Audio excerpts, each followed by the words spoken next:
Hello everyone और welcome back to NH legal affairs. आज की वीडियो में हम बात करेंगे सुप्रीम कोर्ट और हाई कोर्ट के कुछ लैंडमार्क जजमेंट्स के बारे में। इन केसेस में आपके फंडामेंटल राइट्स को एक नए सिरे से डिफाइन किया गया है। तो चलिए एक करके इन सबको समझते हैं। सबसे पहला केस है Ajay Viji versus Indian banks association, जो कि सुप्रीम कोर्ट का लैंडमार्क जजमेंट है।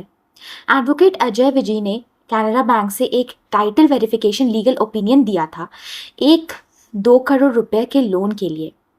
बाद में पता चला कि प्रॉपर्टी का एक हिस्सा पहले ही 2012 में बेच दिया गया था, जिसे एडवोकेट ने नोटिस नहीं किया। बैंक ने उन्हें अपने पैनल से हटा दिया और इनका नाम इंडियन बैंक एसोसिएशन यानी आईबीए को भेज दिया, जिसने उन्हें कॉशन लिस्ट में डाल दिया फ्रॉड की कैटेगरी के अंडर।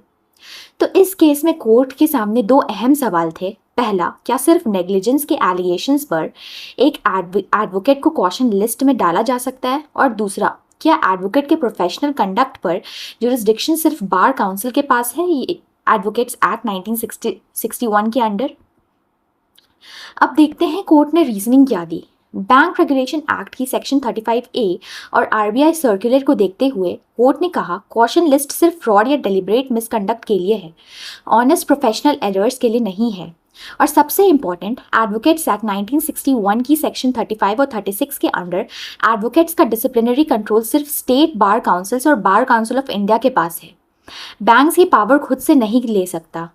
तो बॉटम लाइन ये है, बैंक अपने पैनल के से एक नेग्लिजेंट एडवोकेट को हटा सकता है, लेकिन उन्हें पूरे बैंकिंग सेक्टर में फ्रॉड डिक्लेयर नहीं कर सकता। कोर्ट ने विजय के नाम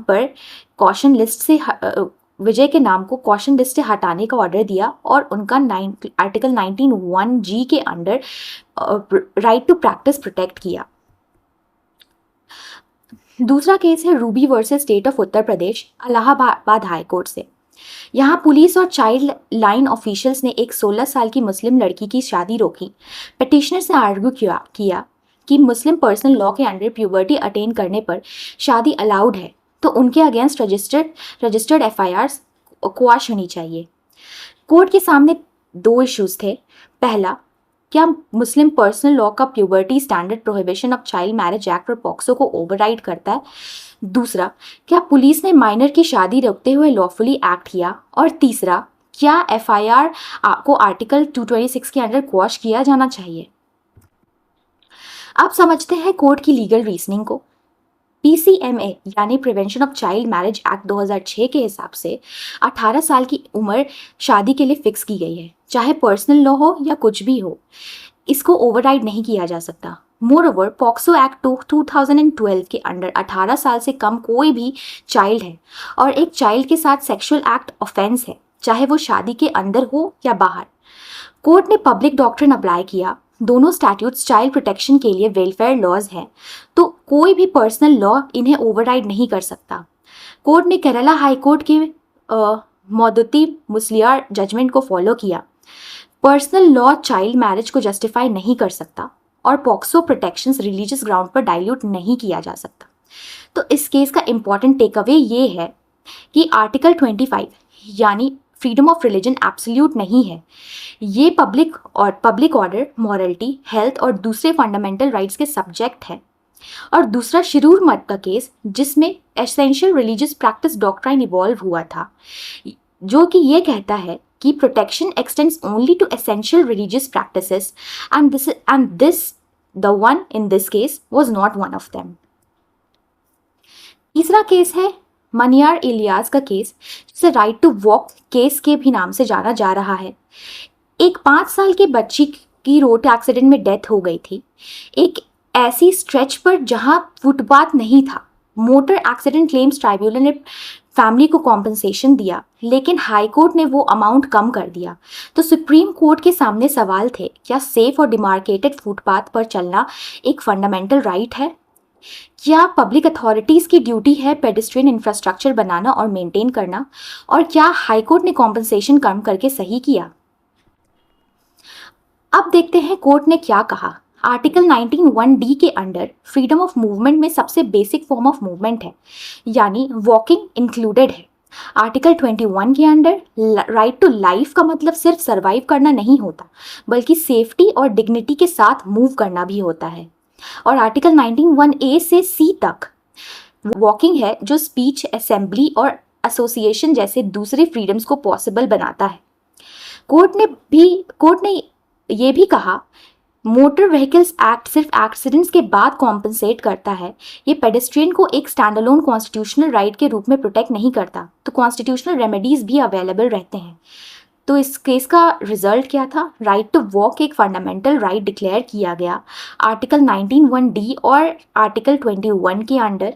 कॉम्पनसेशन 4 लाख से बढ़ाकर 11 लाख कर दिया गया और पार्लियामेंट से एक पेडेस्ट्रियन सेफ्टी फ्रेमवर्क बनाने की रिक्वेस्ट की गई। चौथा केस है save life foundation versus union of India का, जो कि सुप्रीम कोर्ट का जजमेंट है। इंडिया में ज़्यादातर रोड एक्सीडेंट डेथ्स इसलिए नहीं होती क्योंकि इंजरी सर्वाइवेबल नहीं होती, बल्कि इसलिए क्योंकि विक्टिम को गोल्डन आवर के अंडर ट्रीटमेंट नहीं मिलती। कोर्ट ने एग्जामिन किया कि क्या इंडिया का इमरजेंसी रिस्पॉन्स सिस्टम अपनी रिस्पॉन्सिबिलिटी पूरा कर रहा है। इश्यूज थे, क्या टाइमली ट्रॉमा केयर आर्टिकल 21 के राइट टू लाइफ का पार्ट है? क्या स्टेट की ड्यूटी है एक यूनिफॉर्म ट्रॉमा केयर सिस्टम बनाना पूरे देश में? और क्या current emergency medical framework golden hour के अंडर विक्टिम को प्रोटेक्ट करने के लिए एडिक्वेट है? अब देखते हैं कोर्ट की रीजनिंग। आर्टिकल 21 के अंडर राइट टू लाइफ में टाइमली इमरजेंसी ट्रीटमेंट का राइट भी इंक्लूडेड है, so it is a fundamental right. Article 38, 39E और 41 और 47 यानी DPSP, इन्होंने कोर्ट की रीडिंग गाइड की स्टेट की पब्लिक हेल्थ इंफ्रास्ट्रक्चर बनाने की ड्यूटी को लेकर। कोर्ट ने अपना एंकर प्रेसिडेंट लिया परमानंद कात्रा का केस, जो कि 1989 का है, जिसमें कहा गया था कि डॉक्टर को इमरजेंसी ट्रीटमेंट पहले देना होगा, लीगल फॉर्मेलिटी बाद में।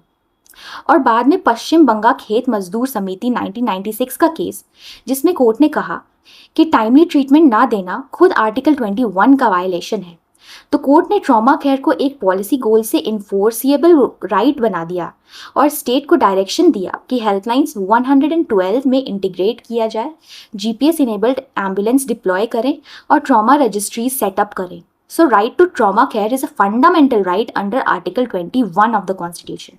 पांचवा केस है state of Tamil Nadu versus Junglee games, Supreme Court का केस है। तमिलनाडु और कर्नाटका गवर्नमेंट ने पोकर और रमी जैसे गेम्स पर बैन लगा दिया गया था क्योंकि इसे पैसे के साथ खेला जा रहा था।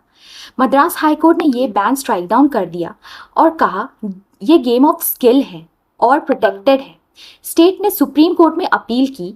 कोर्ट के सामने सवाल थे, क्या स्टेट लेजिस्लेचर एंट्री 34 लिस्ट 2 के under online game of skill को बैन कर सकता है जब उनमें स्टेक्स इन्वॉल्व हो?